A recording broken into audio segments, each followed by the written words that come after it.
What's up guys, it's Sean and today we are at Spanish Garden by the water, Batu Gajah. Check it out.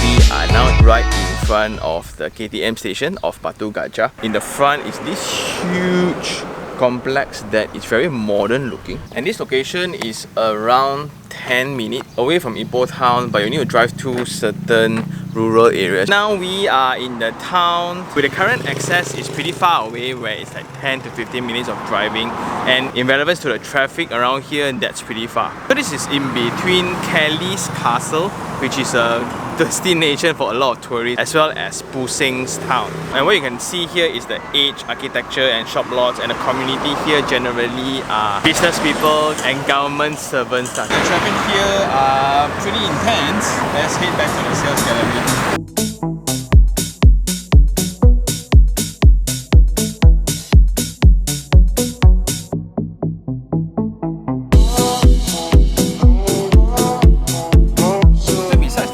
Station, I've asked around. Apparently the structure next to that will be Silver Lake, where it's kind of like the premium outlet that we have in Johor and Mitsui in Sepang. And also next to that we will have the Dato' Lat's Gallery, where we have our Malaysian well-known comic artists. In the same pathway where we look into the drone shots, that's CRRC. CRRC is a company that is commissioned to service the entire KTM track, plus the cars, plus trainings and things like that. There's a lot of technicians, engineers, workers that stays around that area. And right across the highway will be the site. And this is how the sales gallery look like.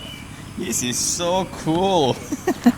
This is the KTM station, right? And this is SVO, Silver Lake Village Outlet. Then we also went to the old town just now, which is around this area. And this will be Spanish Garden. Now they are actually launching this new one that starts around 380 over thousand. All these are individual titled. You have the capitalist here, which is backed up by the state government, and they are actually leveraging on that as well as the brand new highway.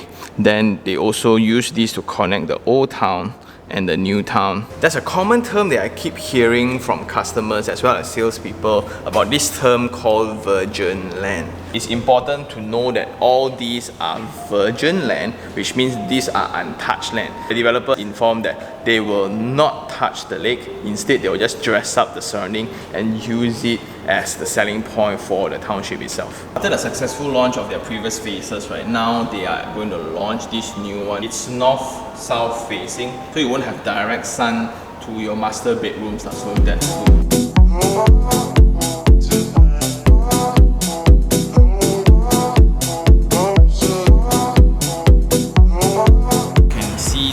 Influence of Spanish architecture where you have the arch windows, and I do enjoy the size of the glazing. Coming in, I wish that this step could be eased off a little bit, maybe another platform before this. And check out the whoa! I think the scale is amazing. This does not feel at all like a terrace house. We got a double height volume right in front of the house. This is a 4-bedroom, 2-bathroom unit, going for 380 over thousand. So this is around 6.9 meters, and the staircase is actually tucked at the side, which I think is the most efficient way of building a terrace house. Then at the center you will have the air well. That gives opportunities for openings for the center bedroom, however no skirtings. Under the staircase will be a space for storage, and you will have your dry kitchen and wet kitchen in the end. So I like this because it allows me to partition it if I want to later. As they're inspired by the Spanish elements, right, you can see hints of them in the architectural treatments. Look at this solid surface. And this will be provided along with the unit. Backsplash is like pattern, you can see. Ooh. And one good thing is that the units here are fully extended to the boundary. I think this used to be the boundary line, and they extend it fully, so once you open, that will be the back lane already. And I like the depth of the basin. It's so practical. So this will be the location for your washing machine, and this will be the bathroom. Again, with the pattern tiles, it stands out with the black finishings on the tabs and things like that, right? It really gives the space a lot of flavor. Just that I wish that they could have just extended it all the way. A little bit more only ma. So there will be 2 bedrooms on the ground floor. This will be a study room. But just imagine if there's no window, right? Oh. So the window really does make a lot of difference. And next, this is going to be super useful if there's multiple generations. So like elderlies can actually live in this room because it's more friendly. They don't have to walk up and down so much. And one little detail that we rarely find in KL would be the chamfer of the wall. So just imagine if this is a straight line versus this chamfer. This is the circulation and that connects you to the bathroom. They don't have any door frame because they actually designed a folding door instead of a swing door lah. But I wish they could have just put this lower to be more friendly.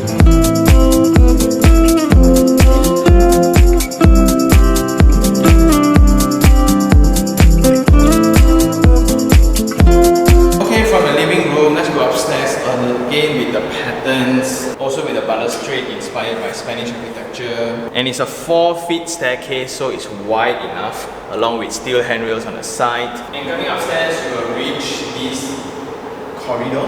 So I think this will be the reading space or a workspace. I can just place the desk here and enjoy the daylight. So that gives me a reason to come over here and enjoy this double volume. Wow! So with this kind of double height volume, it's cool, it's nice, it's amazing, it's grand. But what happens if that light malfunction or there's something wrong with the curtains and I need to repaint and retouch up? How do I clean them up? The daylight that bounces off the air well, the daylight that comes from the window, those further amplifies the scale of this living space. And that joins us to 2 bedrooms. This will be the principal bedroom. And just be informed that all the wallpaper curtains are not included in the actual unit. And the back will be your windows. And I think it's huge. I like the scale of the window. So this is a 3 meters width and a 3 meters height space, which is really nice. And this development feels like the new thing that's happening in Batu Gajah currently. Because of the SVO, along with the CRCC training camp on this side, I think this then becomes the new address. And after discussing with the team, right, what's surprising is the receptiveness of the price that was launched. The previous 2 phases sold out pretty quickly, and that indicates a demand for such product in this area. Ipoh has always been the in-demand location, so that leads to locations such as Simpang Bulai and Batu Gajah to actually pick up as well. Because if you really think about it,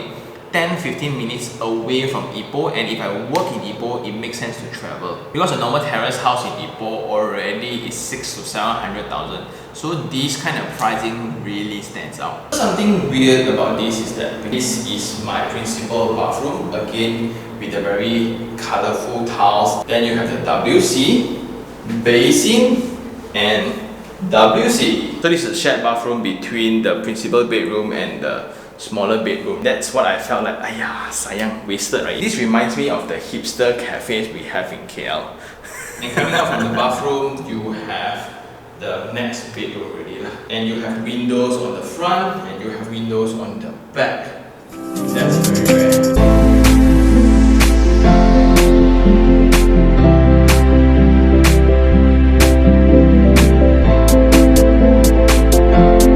So I think that's all for the visit. It's now time for Sean take 3 on 3. 3 things I really like. Number 1 would be the perspective of this being that new happening location, that new town of Batu Gajah. Because of several things, the SVO is right opposite and the structure and architecture looks amazing. Plus financially, it's actually backed up by state government because they really want it to happen. Not only the KTM station, but CRRC, which is the company that is assigned to maintain and train the drivers in maintenance and things like that. So there will be a lot of job opportunities. Also, Dato' Lat's museum is right across. But what's more important to me is the access. This new main road is actually very well done. But in comparison to what you see in the town and the existing houses in the surrounding, those are very old. So new products of such then can really stand out.